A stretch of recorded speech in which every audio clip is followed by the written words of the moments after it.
नमस्कार दोस्तों।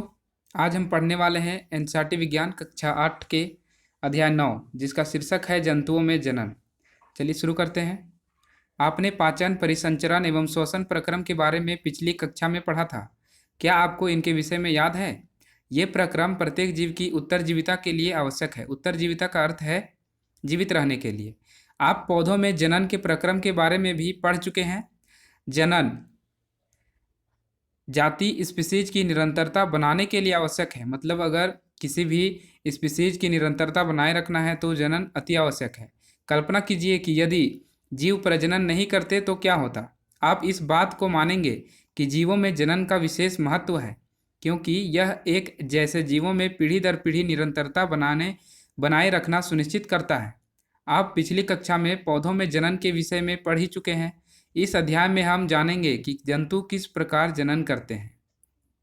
9.1 है जनन की विधियां। क्या आपने विभिन्न जंतुओं के बच्चों को देखा है?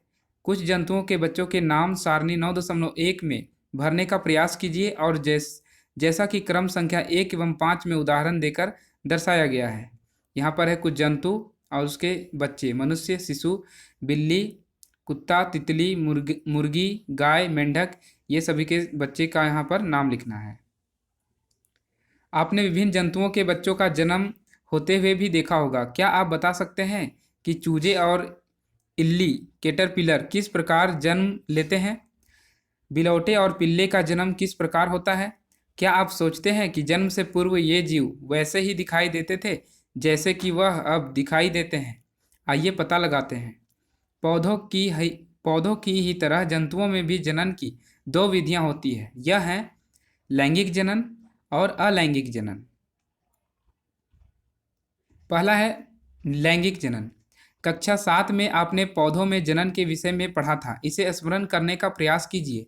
आपको याद होगा कि लैंगिक जनन करने वाले पौधों में नर और मादा जननांग होते हैं। क्या आप इन भागों के नाम बता सकते हैं? जंतुओं में भी नर एवं मादा में विभिन्न जनन भाग अथवा अंग होते हैं। पौधों की ही तरह जंतु भी नर एवं मादा युग्मक बनाते हैं। मतलब पौधों में नर और मादा युग्मक होने के साथ साथ जंतुओं में भी नर एवं मादा युग्मक होते हैं, जो संलयित होकर युग्मनज बनाते हैं। यह युग्मनज विकसित होकर एक नया जीव बनाता है। इस प्रकार का जनन, जिसमें नर तथा मादा युग्मक का संलयन होता है, लैंगिक जनन कहलाता है। तो लैंगिक जनन क्या है? तो यह ऐसा जनन है जिसमें नर तथा मादा युग्मक का संलयन होता है। आइए हम मनुष्य में जनन भागों का पता लगाएं तथा जनन प्रक्रम का अध्ययन करें। नर जनन अंग। नर जनन अंगों में एक जोड़ा वृषण, 2 शुक्राणु नलिका तथा 1 सीसन होते हैं। वृषण नर युग्मक उत्पन्न करते हैं, जिन्हें शुक्राणु कहते हैं। वृषण लाखों शुक्राणु उत्पन्न करते हैं। चित्र 9.2 को देखिए, जिसमें शुक्राणु का चित्र दिया गया है। यहाँ पर 9.2 है, मानव शुक्राणु का यह चित्र है। शुक्राणु यद्यपि बहुत सूक्ष्म होते हैं, पर प्रत्येक में एक सिर, एक मध्य भाग एवं एक पूंछ होती है। क्या शुक्राणु एकल कोशिका जैसे प्रतीत होते हैं? वास्तव में हर शुक्राणु में कोशिका के सामान्य संघटक पाए जाते हैं। जी हाँ, यह एक एकल कोशिका होता है, मानव शुक्राणु। फिर है शुक्राणु में पूंछ किस काम आती है? फिर है मादा जनन अंग। मादा जननांगों में एक जोड़ी अंडाशय, अंडवाहिनी अर्थात डिंबवाहिनी तथा गर्भाशय होता है। अंडाशय मादा युग्मक उत्पन्न करते हैं, जिन्हें अंडाणु अर्थात डिंब कहते हैं। मानव स्त्रियों में प्रति मास दोनों अंडाशयों में से किसी एक अंडाशय में एक विकसित अंडाणु अथवा डिंब का निर्मोचन अंडवाहिनी में होता है। गर्भाशय वह भाग है जहाँ शिशु का विकास होता है, तो गर्भाशय में ही शिशु का विकास होता है। शुक्राणु की तरह अंडाणु भी एकल कोशिका है। तो जिस प्रकार शुक्राणु एकल कोशिका है, उसी तरह अंडाणु भी एकल कोशिका है। शुक्राणु नर में होता है और अंडाणु मादा में। बूझों को पता है कि विभिन्न जंतुओं में अंडे का साइज अलग अलग होता है।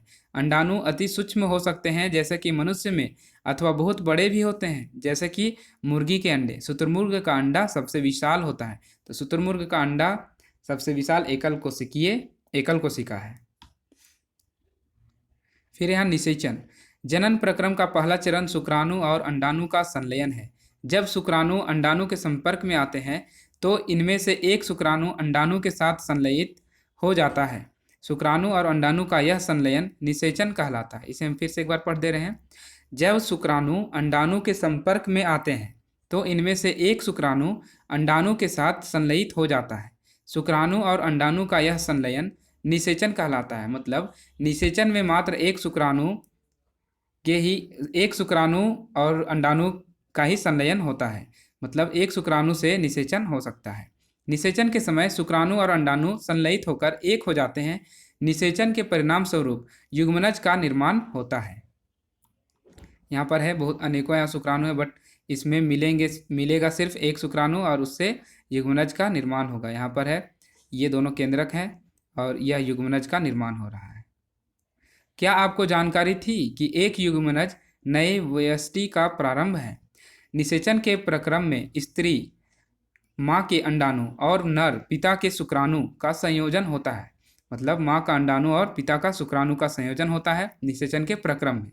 अतः नई संतति में कुछ लक्षण अपनी माता से तथा कुछ लक्षण अपने पिता से वंशानुगत होते हैं। अपने भाई अथवा बहन को देखिए, यह पहचानने का प्रयास कीजिए कि उनमें कौन से लक्षण माता से और कौन से लक्षण पिताजी से प्राप्त हुए हैं।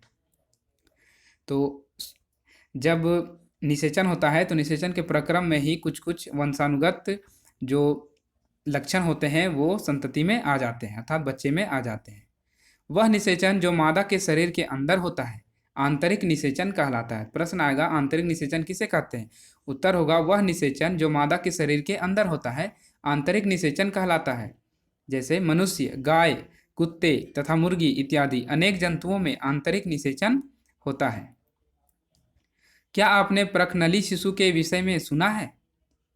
बूझो और पहेली के अध्यापक ने एक बार कक्षा में बताया था कि कुछ स्त्रियों की अंडवाहिनी अवरुद्ध होती है। ऐसी स्त्रियां शिशु उत्पन्न करने में असमर्थ होती हैं क्योंकि निषेचन के लिए शुक्राणु मार्ग अवरुद्ध होने के कारण अंडाणु तक नहीं पहुंच पाते। ऐसी स्थिति में डॉक्टर ताज़ा अंडाणु एवं शुक्राणु एकत्र करके उचित माध्यम में कुछ घंटों के लिए एक साथ रखते हैं, जिससे IVF अथवा इन विट्रो निषेचन, शरीर से बाहर कृत्रिम निषेचन हो सके। अगर निषेचन हो जाता है तो युग्मनज को लगभग 1 सप्ताह तक विकसित किया जाता है, जिसके पश्चात उसे माता के गर्भाशय में स्थापित किया जाता है। माता के गर्भाशय में पूर्ण विकास होता है तथा शिशु का जन्म सामान्य शिशु की तरह ही होता है। इस तकनीक द्वारा जन्मे शिशु को परखनली शिशु कहते हैं। यह एक मिथ्या नाम है क्योंकि शिशु का विकास परखनली में नहीं होता। आपको यह जानकर आश्चर्य होगा कि अनेक जंतुओं में निषेचन की क्रिया मादा जंतु के शरीर के बाहर होती है। इन जंतुओं में निषेचन जल में होता है। आइए पता लगाएं कि यह किस प्रकार संपन्न होता है। यहाँ पर है क्रियाकलाप 9.1। वसंत अथवा वर्षा ऋतु के समय किसी तालाब अथवा मंद गति से बहते झरने का भ्रमण कीजिए। मतलब वसंत ऋतु में या फिर वर्षा ऋतु में तालाब या मंद गति से धीरे धीरे बहने वाले झरने का भ्रमण करना है। जल पर तैरते हुए मेंढक के अंडों को ढूंढिए। अंडों के रंग तथा साइज को नोट कीजिए। वसंत अथवा वर्षा ऋतु में मेंढक तथा टोड पोखर, तालाब और मंद गति से बहते झरने की ओर जाते हैं। जब नर तथा मादा एक साथ पानी में आते हैं तो मादा सैकड़ों अंडे देती है। मुर्गी के अंडों की तरह मेंढक के अंडे कवच से ढके नहीं होते तथा यह अपेक्षाकृत बहुत कोमल होते हैं। जेली की एक परत अंडों को एक साथ रखती है तथा इनकी सुरक्षा भी करती है। तो मुर्गी के अंडे में जिस प्रकार से एक कवच होता है उस तरह से मेंढक के अंडों में कोई कवच नहीं होता। यह एक जेली की परत द्वारा ढकी हुई होती है और सुरक्षित रहती है। यह है मेंढक का अंडा। मादा जैसे ही अंडे देती है, नर उस पर शुक्राणु छोड़ देता है। प्रत्येक शुक्राणु अपनी लंबी पूंछ की सहायता से जल में इधर उधर तैरते रहते हैं। शुक्राणु अंड कोशिका के संपर्क में आते हैं, जिसके फलस्वरूप निषेचन होता है। इस प्रकार का निषेचन, जिसमें नर एवं मादा युग्मक का संलयन मादा के शरीर के बाहर होता है, बाह्य निषेचन कहलाता है। तो इस स्थिति में क्या हो रहा है? नर तथा मादा युग्मक का संलयन जो है वो मादा के शरीर के अंदर ना होकर के मादा के शरीर के बाहर हो रहा है। इसलिए इस निषेचन को हम बोलेंगे बाह्य निषेचन। यह मछली, स्टारफिश जैसे जलीय प्राणियों में होता है। तो इसके उदाहरण है यहाँ पर मछली और स्टारफिश। मछली और मेंढक एक साथ सैकड़ों अंडे क्यों देते हैं, जबकि मुर्गी एक समय में केवल एक ही अंडा देती है? यहाँ पर है, यद्यपि यह जंतु सैकड़ों अंडे देते हैं तथा लाखों शुक्राणु निर्मोचित करते हैं, सारे अंडों का निषेचन नहीं होता और वह नया जीव नहीं बन पाते। इसका कारण यह है कि अंडे एवं शुक्राणु निरंतर जल की गति, वायु एवं वर्षा से प्रभावित होते रहते हैं। तालाब में दूसरे ऐसे जंतु भी होते हैं जो इन अंडों का भोजन करते हैं, अतः अंड कोशिकाओं एवं शुक्राणुओं का बड़ी संख्या में उत्पन्न होना आवश्यक है ताकि उनमें से कुछ में निषेचन सुनिश्चित किया जा सके। तो कुछ तो अंडे दूसरे जीव जंतु खा जाते हैं, इसलिए बड़ी संख्या में उत्पन्न करना शुक्राणु और अंडाणु बहुत आवश्यक हो जाता है। एक एकल कोशिका किस प्रकार एक जीव बन सकता है, इसके बारे में फिर आगे हम पढ़ेंगे। तो आज हम इतना ही पढ़ते हैं, फिर मिलते हैं अगले वीडियो में। धन्यवाद।